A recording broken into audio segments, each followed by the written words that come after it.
Di tengah klaim pertumbuhan ekonomi, nasib 66,2 juta UMKM di Indonesia justru berada di persimpangan jalan. Sektor yang menyerap 97% tenaga kerja dan menyumbang hampir 62% PDB nasional ini kini dituntut mandiri menghadapi risiko usaha, sekaligus dibayangi target setoran pajak yang kian agresif.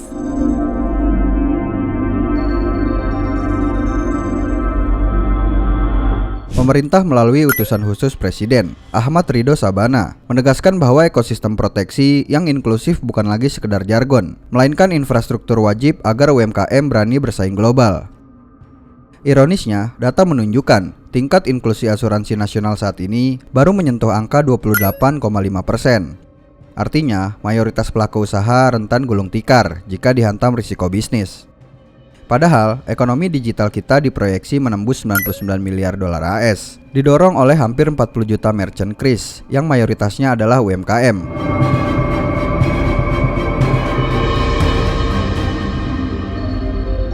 Perlindungan ini mendesak untuk diperluas. Gubernur DIY, Sri Sultan Hamengkubuwono X, turut mendesak agar akses keuangan dan proteksi menyasar kelompok rentan, seperti pekerja informal, petani, hingga nelayan. Namun, ambisi memperkuat perlindungan ini dinilai kontradiktif dengan realitas di lapangan.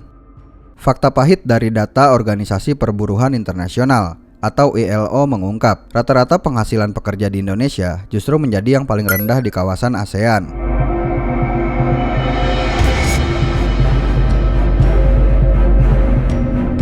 Rendahnya pendapatan inilah yang secara logis membuat tax ratio atau rasio perpajakan Indonesia menjadi salah satu yang paling buncit di Asia Tenggara.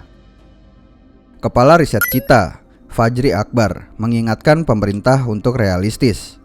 Di tengah daya beli masyarakat yang babak belur, target penerimaan pajak yang dipatok terlalu tinggi, dikhawatirkan memicu pengawasan fiskal yang kelewat agresif, yang ujung-ujungnya justru mencekik pelaku usaha kecil yang sedang merangkak pulih.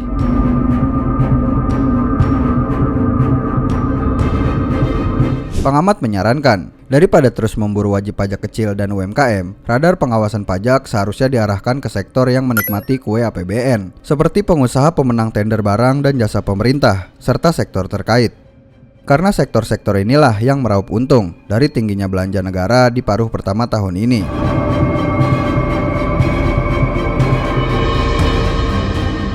Menuntut UMKM naik kelas tanpa memberikan kepastian usaha dan jaring pengaman yang adil adalah sebuah ilusi.